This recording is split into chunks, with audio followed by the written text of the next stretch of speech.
नमस्कार। आज आकाशवाणी भुज और श्रोताओं का सद्भाग्य है कि हमारे अ, आकाशवाणी भुज के स्टूडियो परिसर में गीता मनीषी परम आदरणीय ज्ञानानंद जी महाराज जी पधारे हैं और गीता के बारे में अंतर्राष्ट्रीय स्तर पर आपका रिसर्च सेंटर और आपका ज्ञान सुख्यात है। तो इसके बारे में मैं कम से कम बोल के आपके श्रीमुख से कुछ सुनना चाहूँगा। हमारी तरफ से जिज्ञासावश पहला सवाल तो यही है कि ये आपका जो गीता रिसर्च सेंटर है और ये गीता का रिसर्च के बारे में आपका उसका मूल ख्याल क्या है? परम आदरणीय श्री नरेंद्र मोदी जी के कर कमलों से ये जिसका उद्घाटन हुआ था, ये सारी चीज़ है क्या? पूरा कॉन्सेप्ट क्या है? वास्तव में भगवद गीता जो है वो केवल पठनीय शास्त्र नहीं है, केवल पूजनीय शास्त्र भी नहीं है। यद्यपि ये दोनों हैं, लेकिन गीता का एक एक शब्द अपनी तात्विक गहराई को मांगता है और वो तात्विक गहराई सरल शब्दों में जन जन तक पहुंच पाए। उसके लिए एक विचार था कि जहाँ गीता का उपदेश हुआ कुरुक्षेत्र की धरा पर, वहाँ विश्व में से कोई भी आए इस जिज्ञासा के साथ कि गीता क्या है, गीता में क्या है, तो उसको कुछ तो ऐसा केंद्र दिखाई दे कि जहाँ आकर वो ये समझ पाए, पकड़ पाए और स्वीकार कर पाए। तो उसे एक सोच के साथ कुरुक्षेत्र में हरियाणा सरकार ने ही जो वहाँ के सरकारी नॉर्म्स होते हैं उसके अनुसार 9 एकड़ के लगभग भूखंड जीव गीता को दिया और जीव गीता उस पर कोई व्यावहारिक, वैचारिक, वैज्ञानिक प्रयास कर रही है गीता जी को वैश्विक प्रेरणा बनाने के लिए। स्वामी जी, एक आपने ही सवाल करने का मौका दिया है कि गीता केवल पढ़ने की चीज़ नहीं है, पूजा की चीज़ नहीं है, केवल लोग ये भी कहते हैं कि ये एक मैन्युअल है, इंसान का मैन्युअल है। कोई भी पुस्तक उठाएंगे तो कोई भी पन्ना खोलेंगे तो आपके किसी भी सवाल का हल मिलेगा। आपके गुरुजी का नाम भी गीतानंद जी है। जी जी। तो ये आपको जो आकर्षण हुआ है गीता के प्रति, वहां से आपकी जो यात्रा हुई, अगर आप उसके बारे में बताइए। वस्तुतः उस समय ग्रेजुएशन के उसमें थे, वो तो सर पॉलिटिकल साइंस में किया है, स्टूडेंट लाइफ में। हाँ, ग्रेजुएशन और बाद में पोस्ट ग्रेजुएशन। तो उन दिनों ही एक व्यावहारिक परिस्थितियां देख के और युवाओं की स्थितियां देख करके कि तब और अब में तो बहुत अंतर आ गया, तब देख करके मन में कुछ प्रश्न उठते थे कि जीवन किसके लिए, क्यों, और जीवन में क्या कुछ अच्छा पाया जा सकता है, किया जा सकता है। केवल इतने तक जीवन ना रहे कि पढ़ना कमाने के लिए, कमाना खाने के लिए, खाना जीने के लिए, और यह प्रश्न जो उठता था कि जीना किसके लिए। तो तब ये आया कि जीना किसी मनुष्य जीवन है, किसी छोटी सोच तक सिमट के जीना तो इस जीवन के साथ न्याय नहीं है। कोई बड़ी खुली सोच हो, कुछ खुला कार्य हो जीवन में। और तब इस सोच के साथ पूज्य गुरुदेव का सानिध्य मिला और गुरुदेव से गीता जी को सीखने का, समझने का एक सद्भाग्य प्राप्त हुआ।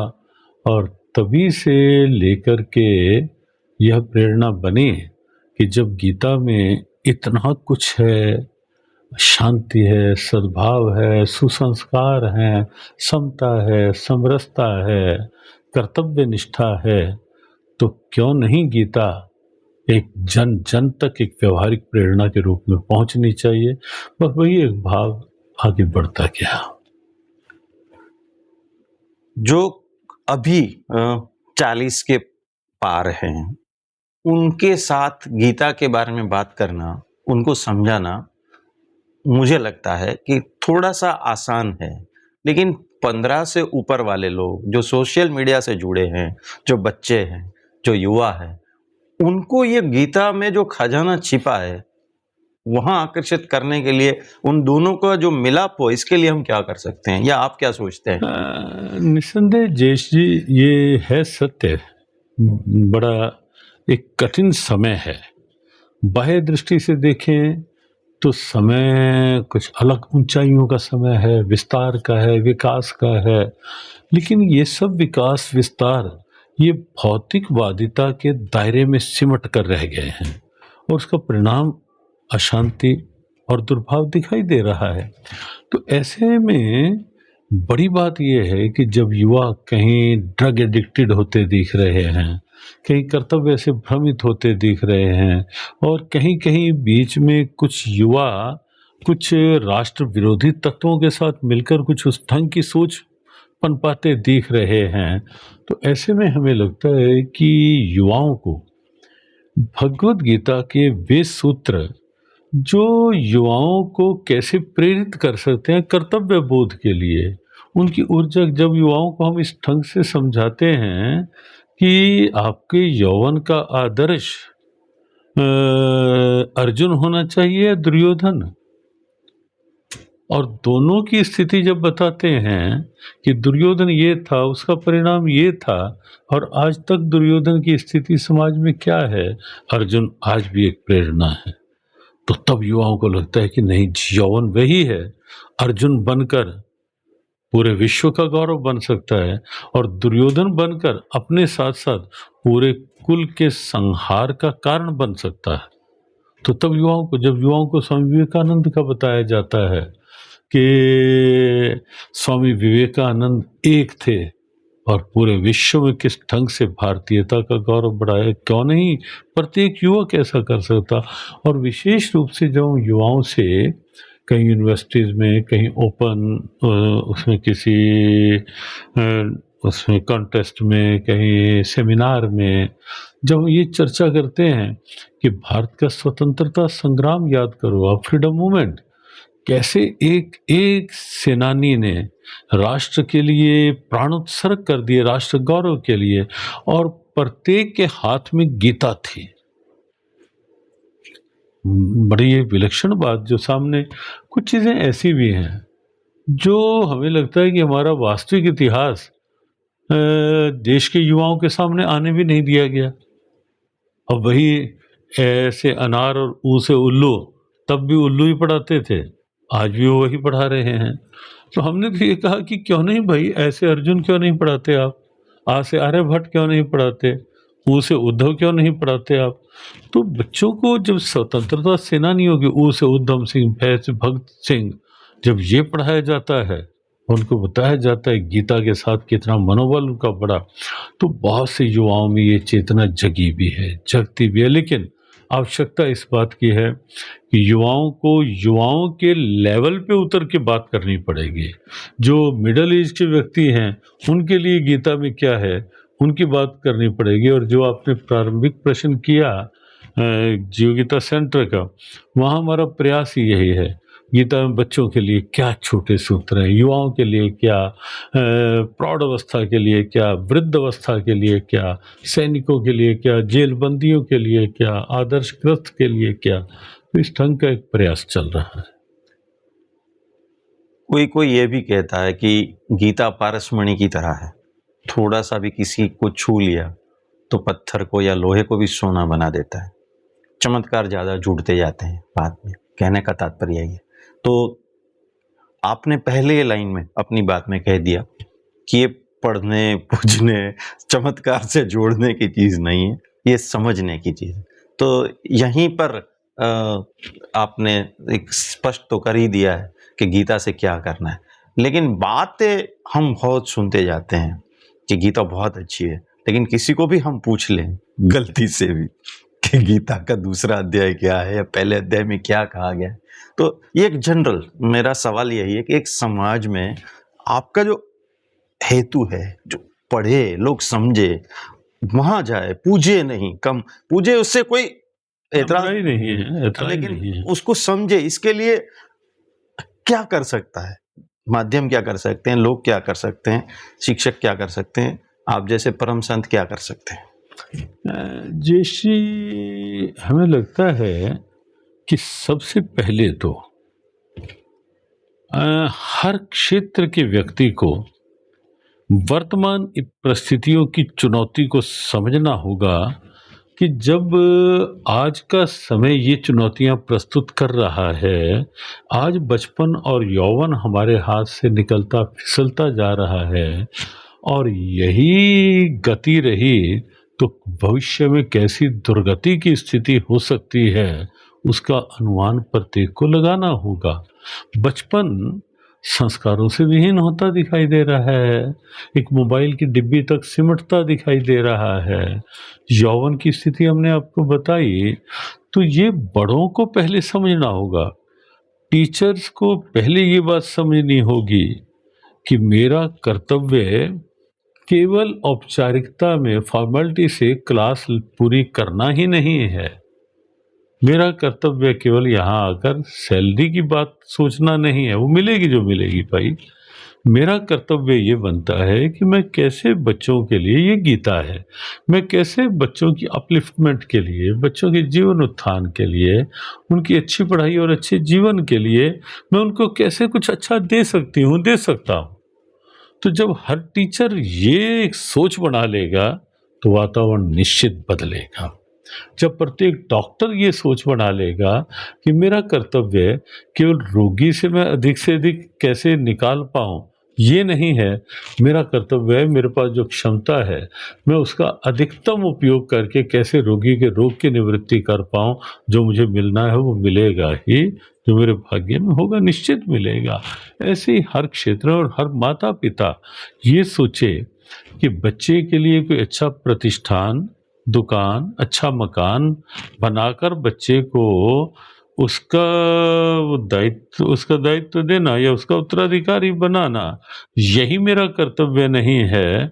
इससे कहीं अधिक मेरा कर्तव्य है कि बच्चे को अपने राष्ट्र गौरव का, अपनी संस्कृति का भी ज्ञान करवाना, सुसंस्कार भी, उसकी फीडिंग बच्चों को साथ साथ करना।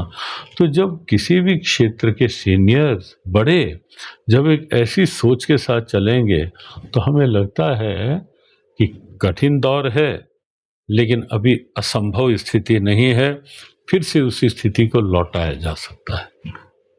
वैसे तो अच्छा ये होता कि मैं पहले आपसे बात कर लेता और सीधी हमारी बात होती, लेकिन ये एक कुतूहलवश ही प्रश्न है कि आपके जैसे संत है, बात हो गई, समाज सुधारना की बात हो गई, दायित्व की बात हो गई। अब एक आखिरी सवाल ये है कि गीता ना सारे उपदेशों, सारे उसके साथ एक बहुत अच्छी पोएट्री है, बहुत अच्छी कविता है। एक एक शब्द है ना, वो बड़े बड़े ग्रंथों के टाइटल बने हैं वहां से। इतना सुंदर है कि अगर वहां पर से निकले तो आपका मन वैसे ही प्रफुल्लित हो जाना है कि शब्दों का इतना सौंदर्य वहां पर है। तो कहीं आपका भी कोई होता है ना, कोई बहुत ही प्यारा जो आपको आपके हृदय से बहुत करीब है, वो एक गीता की लाइन है, उसके बारे में थोड़ी बात कीजिए। वैसे तो ये प्रश्न एक कठिन है, क्योंकि गीता का हर मंत्र अपने आप में अलग अलग क्षेत्रों के लिए बहुत उपयोगी है, बहुत सार्थक है। लेकिन फिर भी जब बात आती है कि प्रियता की, विशेष रूप से हमारी प्रियता या हमारे विशेष लगाव की बात जब आती है तो हम उसको उस कसौटी पर लेते हैं, कौन सा श्लोक है जो प्रत्येक वर्ग की प्रत्येक समस्या का समाधान बन सकता है।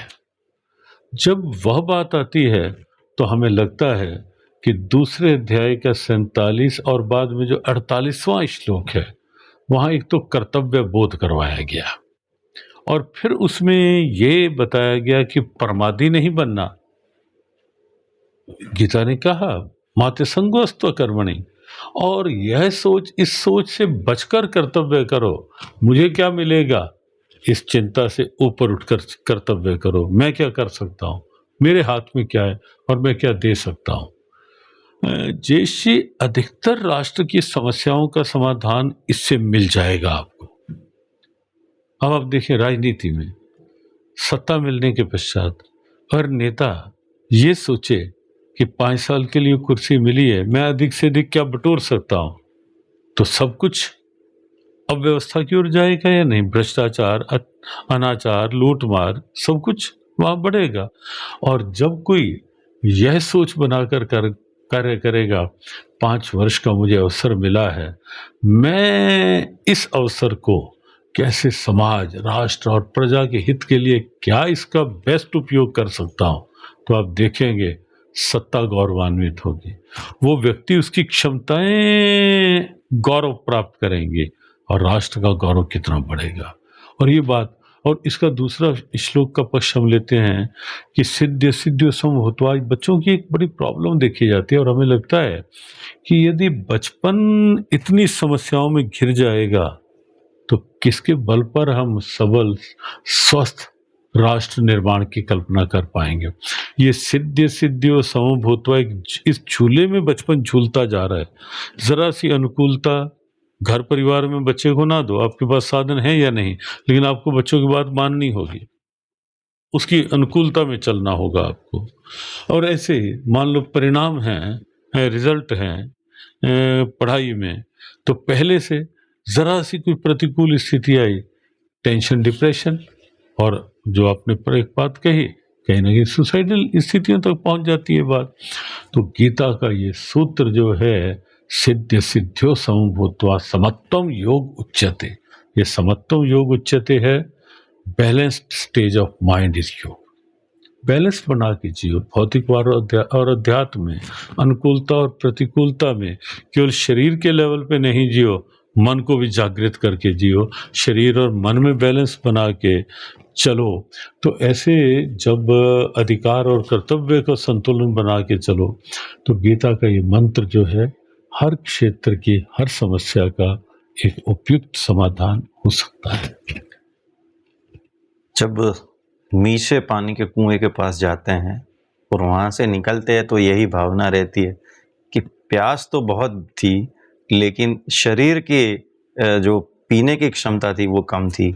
आपसे मिलने के बाद यही भावना हो रही है कि समय के अनुसार हम अगर बात को यहाँ समाप्त करने जा रहे हैं, लेकिन सच मानिए बहुत ज़्यादा सुनने का, बहुत ज़्यादा जानने का दिल में जो चाह है वो वही बरकरार है। आपसे मिलके बहुत अच्छा लगा, दिल को बहुत शांति मिली है। मैं मानता हूँ कि हमारे श्रोताओं को भी वही भावना दिल में रही होगी। आपका अनुग्रह रहा, आपके आशीर्वाद के लिए मैं आपका आकाशवाणी के श्रोताओं की तरफ से बहुत बहुत धन्यवाद करता हूँ, प्रणाम करता हूँ। हमारी बहुत बहुत शुभकामना आकाशवाणी भुज के देश विदेश तक सभी श्रोताओं के लिए।